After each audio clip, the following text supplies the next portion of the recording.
I grew up in a suburb of Minneapolis, and Okay. I had a grandparent in Minneapolis, South Minneapolis, and one in St. Paul. And I really spent a lot of time in the city of Minneapolis, especially South Minneapolis, where my grandmother lived. That's where we went to church as a kid. In summer, I was there almost every day. We were there every Sunday. So our family still had a lot of ties to the city neighborhood where my grandmother was.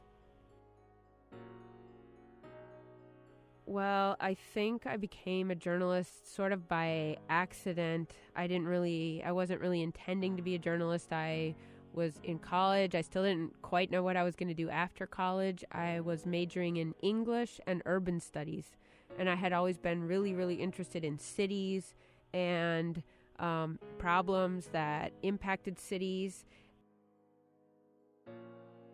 This was a really cool way to combine my interest in like social issues and political issues that I was studying in urban studies with the ability to write and sort of capture that.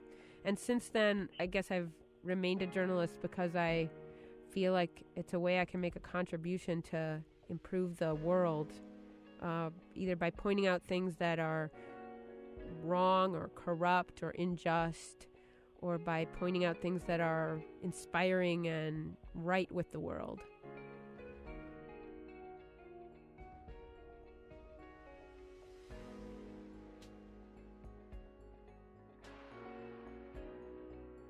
You feel radio at a deeper level than you feel a printed quote. Because when you hear the human voice, Studs Terkel used to talk about the human voice and the power of the human voice. When you hear that voice, you can hear people's emotion inside that. And you can hear things like, you can hear anger, and you can hear sadness, you can hear pain, you can hear sarcasm, you can hear social class, you can hear sometimes how educated a person is. You can hear all sorts of things that impact what's being said, that go beyond the content of what's being said, but contribute to our understanding of why that person feels that way.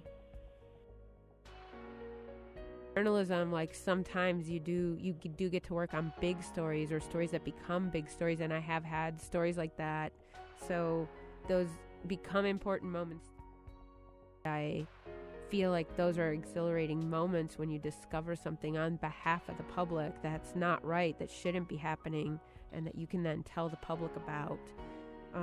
And another really important story for me was the story about Harper High School. Reporting on Harper High was tremendously impactful. I also was the reporter who found and first reported on that school going through what it had gone through. They had lost, by the time I found them, 27 students had been shot in the course of a single school year, and 8 of them were dead. Those were current or former students. And that's a tremendous thing for a high school to go through.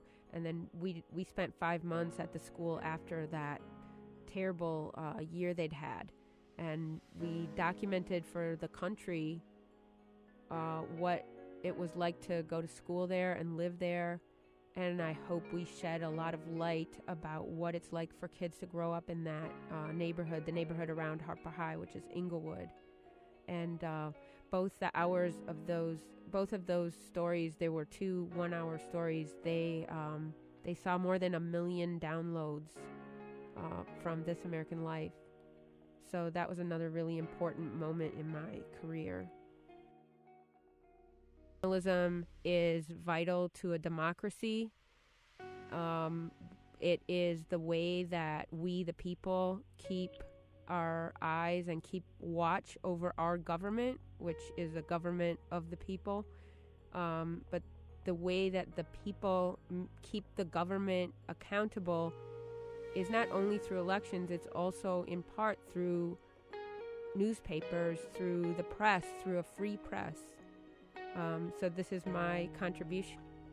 And I also feel like, it's not only holding the government accountable, but it's holding society accountable too for the sort of world we're creating. And in education, like other aspects of life, there's a lot of inequities, and especially in a big city, a big metropolitan area like Chicago, those inequities drive a lot of your coverage. They're part of the school landscape, and so you end up talking about those a lot and showing people. I basically feel like with my work, a lot of times I'm holding a mirror up to society and showing society what kind of world it's creating.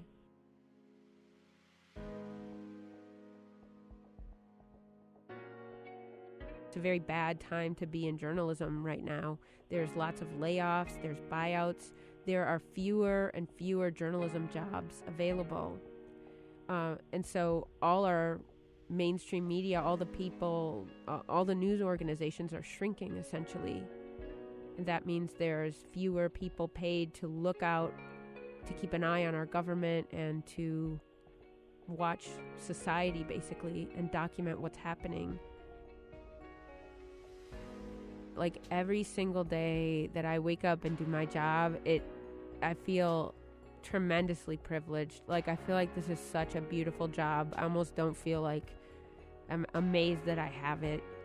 Every day, like when I get up and listen to people's stories and like capture those stories in my tape recorder and get to ask questions to people about, well, why do you think that, or why did you do this? I just sort of get to follow my curiosity. Like that is such a huge privilege, and that every single day is a defining moment for me.